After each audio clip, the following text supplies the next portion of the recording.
Hello everyone. Today we'll be reading Master of Self-Realization from Sri Sadguru Siddharameshwar Maharaj. And we're beginning where we left off on page 100. So, here we go. A rat can very well say that he has relinquished the article of food which is in front of a cat, but his boasting is useless because the moment that he tries to go for the food, he is sure to die. But still, he says that it is renounced. There was death in trying to eat it. He is alive because he did not try. Not to be proud of renunciation is also an important aspect of renunciation. If you act according to your natural state, then what sacrifice have you made? Who was this I? And how was this I ever related to whom? Who was mine? And what was ever mine? It was all only illusion. A story is told about a person who once heard that there is great merit in giving dinner to 1,000 priests, Brahmins. But he had not sufficient money for that purpose, so in order to earn merit, he gave an amount of 10 rupees to only one Brahmin, and did not arrange for the dinner for 1,000 people. In this way, he satisfied only one Brahmin with those 10 rupees. Now, what kind of sacrifice was this, since he avoided making the 1,000 dinner offerings? Take note that those who make declarations about the renunciation that they have done are really only hypocrites. There was once a king named Bhartrhari who was thinking that he had renounced everything instead of concentrating his mind upon God. He started to concentrate on having done the action of renunciation. Such sacrifice is not true sacrifice. Let there not be any pride that you have renounced. One who says that he has renounced is not the real renunciate. 11. The war between Rama and Ravana. In the Hindu epic tale, the Ramayana, Rama is the self, Atman, the name of the demon king from the story. Oh, I'm sorry. Kind of read that a little wrong, but in the Hindu epic tale, the Ramayana, Rama is the self Atman. The name of the demon king from the story, Ravana, means 10 mouths, which symbolizes the 10 sense organs. 5 organs of knowledge, eyes, ears, nose, tongue, and skin, and the 5 organs of action, hands, feet, mouth, genitals, and anus, and all of the objects in the world are the demons making up the army of the demon king. All of these objects try to defeat the self, Rama. The mind is the monkey Hanuman. Right thoughts are Rama's army. And peace, or Sita, is his devoted wife. Ravana has taken Sita away and kept her captive by force. When the knowledge of sense objects disappears, then the army of Ravana dies and one acquires peace, or Sita. All of the various sense objects make up the army of Ravana. Ravana intended to wage a war with the strength of his army and defeat Rama. Rama's brother, Lakshman, is the chief of the army of Rama. Laksh means attention, and Mana means mind. Meditation should be done with full attention of the mind. Lakshman is the father-in-law of Indrajit, the ego, and in his last birth, Lakshman was the helper of Ravana. Indrajit had received a special favor from Ravana that he would meet his death only at the hands of his in-law and not in any other way. Indrajit is the I, the ego. When your mind desires to gain the knowledge of Brahman, then the ego, Indrajit, dies. When fixing the attention of the mind towards Brahman, the ego dies, and when fixing the attention of the mind toward the sense objects, one remains the servant of the senses of Ravana. Ravana was deathless. Shiva had endowed him with the power of dying only by his own wish. When all of his army was destroyed, he thought, "What is the purpose of imprisoning Sita here? If I die at the hands of Rama, I will be liberated. I have not imprisoned Sita in order to save my life. I have imprisoned her so that I will attain liberation. I will not rule over my kingdom by simply surrendering to Rama. I must die." Ravana said to Rama, "I aim my arrow at you in order to tease and provoke you." He did so, and as he did, he died. By analogy, pride is Ravana, who will only die by his own will. This is the individual, the jiva, by listening to Vedanta, non-dual, spiritual teachings. The individual becomes ready to die. The real nature of the self is covered over by the sense of I am, which is subtle pride. The pride is like Rahu, who has eclipsed everything.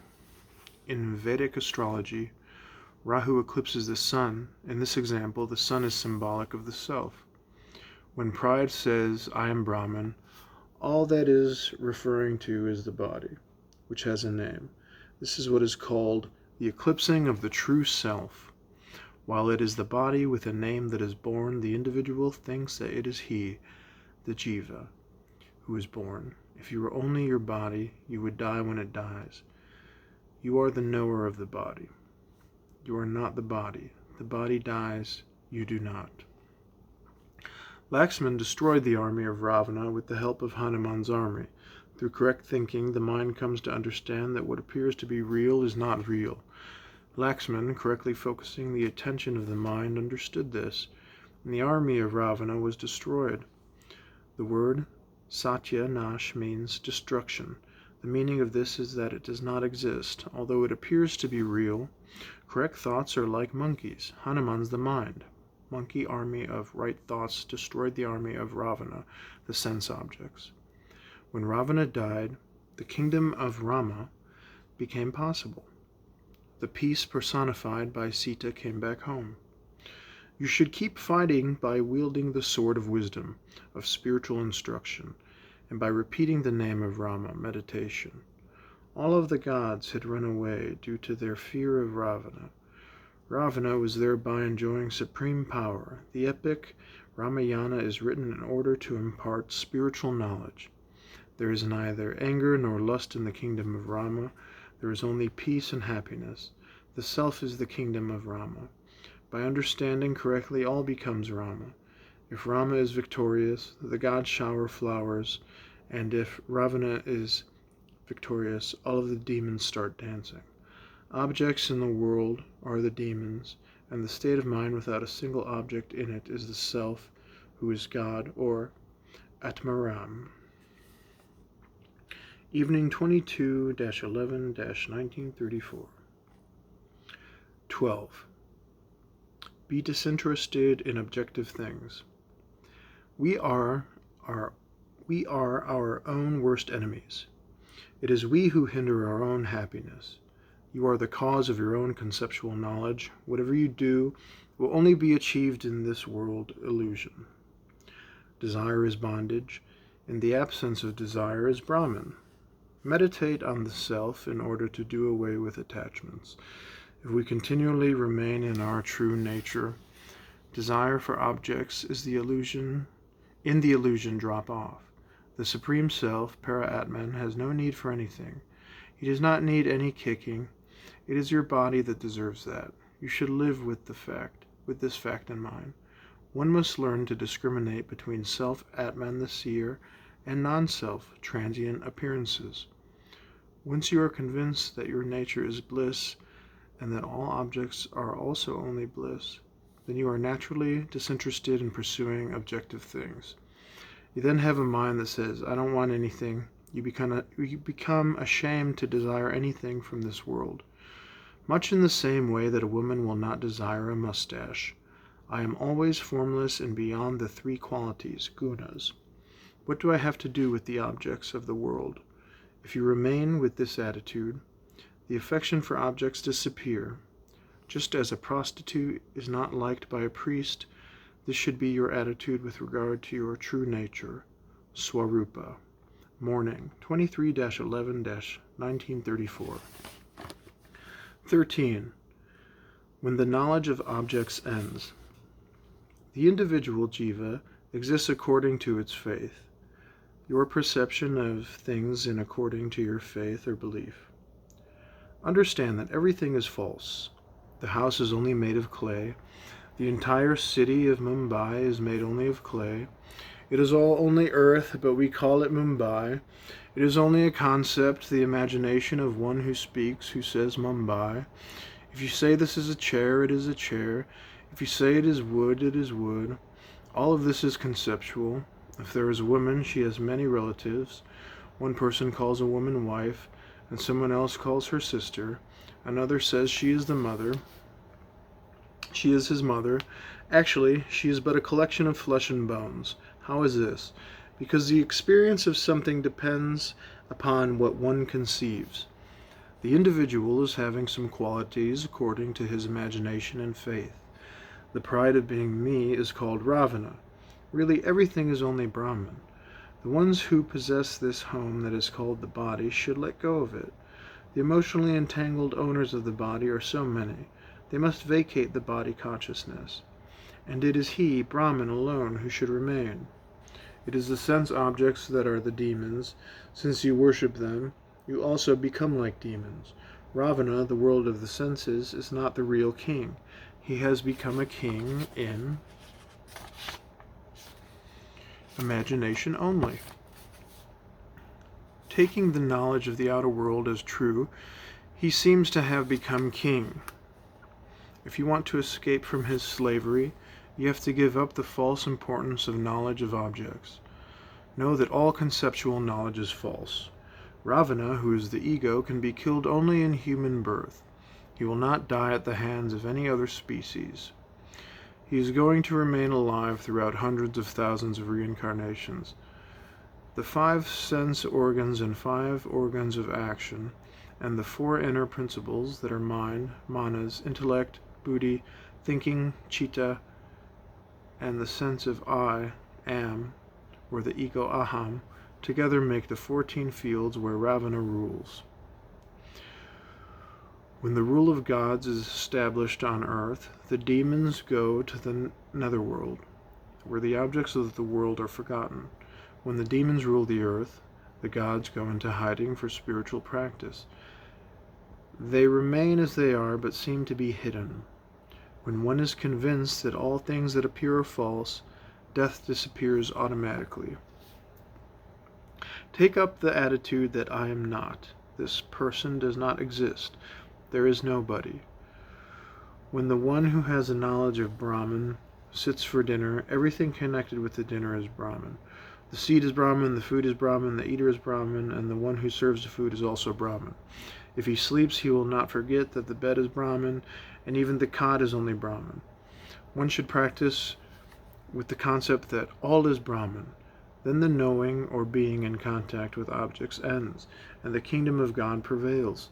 Whatever is seen is all only Brahman. It is not that one thing in Brahman and another thing is not.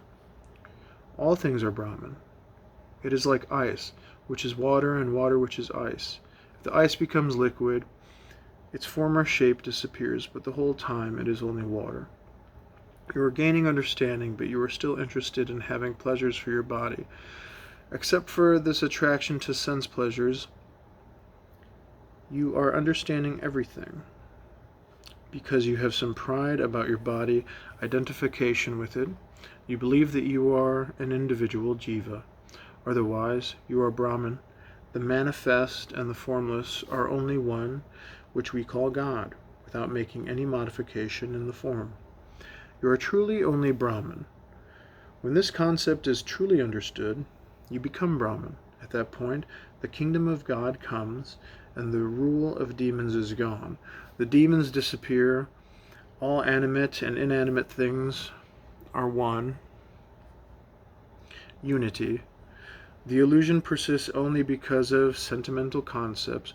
When that illusion disappears, all is known to be Brahman. One who takes his food with faith that it is Brahman has observed a fast, although he dines. Whatever such a person speaks is Vedic truth.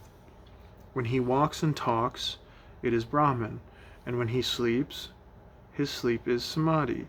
He is only Brahman. A king may move about anywhere, and he remains a king.